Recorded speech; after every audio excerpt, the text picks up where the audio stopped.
7 news चेहरा नव्या युगाचा। नाशिक मध्ये जो कुंभमेळा होणार आहे त्याच्या संदर्भात जी तयारी चाललेली आहे त्या संदर्भामध्ये विभागीय आयुक्त श्री गेडाम तसंच जिल्हाधिकारी जलज शर्मा, महानगरपालिकेचे अतिरिक्त आयुक्त, ग्रामीण पोलीस अधीक्षक, शहर पोलीस आयुक्त, सिव्हिल सर्जन, त्र्यंबकेश्वरचे नगरपालिकेचे अधिकारी आणि आपत्ती व्यवस्थापनचे अधिकारी यांच्यावर अतिशय सविस्तर मीटिंग झाली। मध्यंतरी माननीय मुख्यमंत्री देवेंद्रजी फडणवीस यांच्याशी माझं बोलणं झालं होतं की प्रयागराजला पण मोठं कुंभाचा मेळावा, धार्मिक यात्रा झाली होती, तर तिथे गेल्यावर दुर्दैवाने काही लोकांना आग लागणं किंवा हरवणं असे काही अनुभव आले। तर पायाभूत सुविधांच्या बरोबर महिला, बालकं आणि ज्यांच्या काही विशेष गरजा आहेत, मग असे लोक, मग ज्याच्यामध्ये वृद्ध किंवा अतिवृद्ध लोक आले किंवा दिव्यांग लोक आले, असे सुद्धा यात्रेकरू मोठ्या प्रमाणामध्ये येतात। तर या दृष्टीने आपण सगळेच नागरिक एकासारख्या एक गरजा असलेले आहेत असं गृहीत न धरता सर्वसमावेशक ज्यांच्या काही विशेष गरजा आहेत त्यांना सुद्धा त्यांच्या गरजा लक्षात घेऊन पायाभूत सुविधांच्या मध्ये त्यांचा विचार होणं आणि आपण ज्या सेवा पुरवू त्या सेवा पुरवत असताना सुद्धा या सगळ्या आपत्कालीन परिस्थितीचा अभ्यास करून त्याचं समावेश कार्यक्रमात होणं खूप गरजेचं आहे। आणि या दृष्टिकोनातून महिला आणि बालकांच्या संदर्भात काही ठिकाणी होणारं व्यापार किंवा प्रयागराजला जसं झालं की अंघोळीच्या संदर्भात महिलांचे व्हिडिओ काढून ते व्हायरल झाले, असे प्रकार इथे घडू नयेत या दृष्टिकोनातून आपण काय पावलं उचलू, सायबर सर्व्हिलन्स, सायबरच्या संदर्भात सुरक्षितता काय घेता येईल याबद्दल अतिशय चांगली मीटिंग झाली।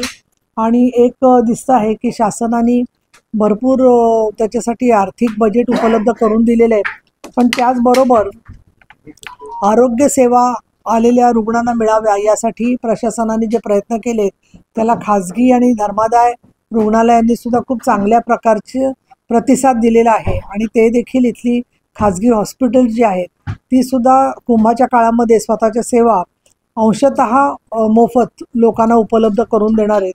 त्याचबरोबर त्र्यंबकेश्वर असेल किंवा संपूर्ण नदी काठ एरिया असेल त्या संपूर्ण भागामध्ये घाट बांधण्यात येणार आहेत, कुंड बांधण्यात येणार आहेत आणि तिथे सुरक्षिततेच्या व्यवस्थेबरोबर ज्या ठिकाणी महिला स्नानाची स्वतंत्र व्यवस्था सुरक्षितपणे त्यांना आंघोळ करता येईल आणि कपडे बदलण्याची व्यवस्था असेल त्या दृष्टीने सुद्धा पावलं उचलण्याच्याबद्दल त्यांनी निर्णय घेतलेला आहे।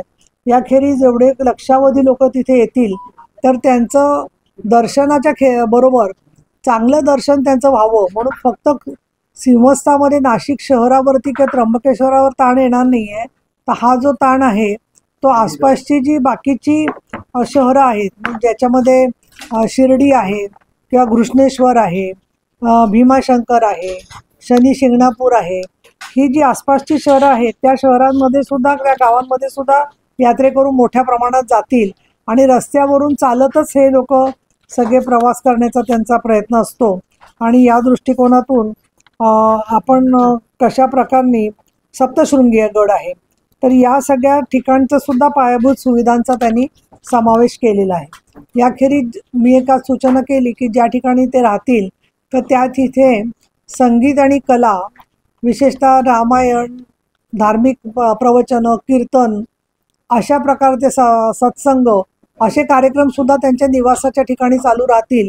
तर जे लोक येतील त्यांना त्या कलेमध्ये श्रद्धा आणखीन कला याचा संगम बघायला मिळेल आणि त्याच्यासाठी नाशिक शहरातल्या आणि बाकी उत्तर महाराष्ट्रातल्या ज्या सांस्कृतिक क्षेत्रात काम करणाऱ्या संस्था आहेत, सामाजिक संस्था आहेत, त्यांच्या कलेचा आणखीन अभ्यासाचा उपयोग आपण करून घेऊन एका बाजूला सांस्कृतिक आणि कलांचा सुद्धा संगम या निमित्ताने झाला तर आलेल्या लोकांचं सुद्धा मन त्याच्यामध्ये चांगल्या प्रकारे त्यांना आनंदित होतील आणि या कलाकारांना सुद्धा वाव मिळू शकेल। याखेरीज पोलिसांची संख्या मोठी त्यांनी केलेली आहे आणि त्यांच्या मार्फत सगळी व्यवस्था होत असताना आपत्ती व्यवस्थापनाचं काम जे आहे ते सुद्धा त्यांनी सांगितलेलं आहे। अजून एक असा मुद्दा आला की नाशिक शहरामध्ये अनेक देवळं आहेत, पण त्या देवळाचं काही असं नीट व्यवस्थित नोंदणी किंवा सर्वेक्षण झालेलं नाही आहे की किती देवळं आहेत। म्हणजे रामाची मंदिरं आहेत, विष्णूची आहेत, व्यंकटेशाची आहेत, हनुमानजींची आहेत आणि त्यातली काही खूप मोठा प्राचीन इतिहास असलेली देवळं आहेत जिथे लोकांना समजून घ्यायला आवडेल की या देवळांमध्ये आम्हाला भेट द्यायची आहे भाविकांना, तर त्याचं सुद्धा नोंदणी करून नाशिकमधल्या देवळांवरचं सुद्धा माहिती पत्रक किंवा पुस्तक असं आपण तयार करावं आणि ते जेणेकरून लोकांना गाईड होऊ शकेल. ती सुद्धा सुरक्षित झाल्या पाहिजेत. तिथे जाण्याचे रस्ते, पायऱ्या या ज्या गोष्टी आहेत त्या, जेणेकरून नाशिक शहराच्या विकासासाठी सुद्धा त्याचा फायदा होऊ शकेल. याखेरीज नाशिक, धुळे, नगर, पुणे याच्या रस्त्यावरती सुद्धा सुरक्षितता आणि लोकांची यातायात, प्रवास या दृष्टिकोनातून पोलिसांनी सांगितलं तसं CCTV आणि स्पीकर असणाऱ्या व्हॅन्स ते ठेवणार आहेत. त्याचबरोबर हॉस्पिटल्स आणि तात्पुरती सेवा देणाऱ्या वेगवेगळ्या मदतीच्या यंत्रणा आहेत. विविध भाषातून सुद्धा सेवा देण्यात येणार आहे, जेणेकरून हरवलेली मुलं किंवा हरवलेली लोक यांना सुद्धा एकत्र पोचवून देण्यासाठी पोलीस सक्षमपणे काम करणार आहेत. माननीय मुख्यमंत्री देवेंद्र फडणवीस यांच्याशी माझं बोलणं झालं होतं की महिला आणि बालकांच्या सुरक्षिततेच्या दृष्टीने विशेष काय गरजा आहेत आणि आपण कशी पावलं उचलली पाहिजेत. कारण दुर्दैवाने ज्याला प्रयागराजला आग लागली होती त्यावेळेला तंबू जळून गेले आणि रेस्क्यू कसं करायचं लोकांना हा प्रश्न आला. आणि मी स्वतः गेले होते तेव्हाही मी पाहिलं की लक्षावधी लोक प्रयागराजपासून वाराणसीपर्यंत आणि वाराणसीपासून अयोध्येपर्यंत प्रवास करत होते. जवळजवळ रोज 50 लाख लोक प्रवास करत होते एका ठिकाणून.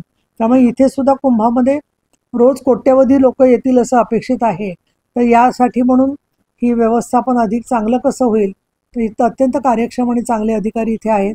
तर आजच्या बैठकीमध्ये मला समाधान वाटलं की एक ऐतिहासिक घटना, प्रयागराजचं नाव जसं आज जगभर घेतलं जातं तसं नाशिकचं नाव या व्यवस्थेच्या संदर्भात महाराष्ट्राचं नाव घेतलं जाईल अशा प्रकारची अपेक्षा आज आहे. आज जवळजवळ 6 वेगवेगळी सादरीकरणं झाली, ती सगळी आम्ही पाहिली, त्याच्यात सूचना केल्या आणि त्याच्यानुसार पुढची कार्यवाही होईल अशी मला आशा आहे.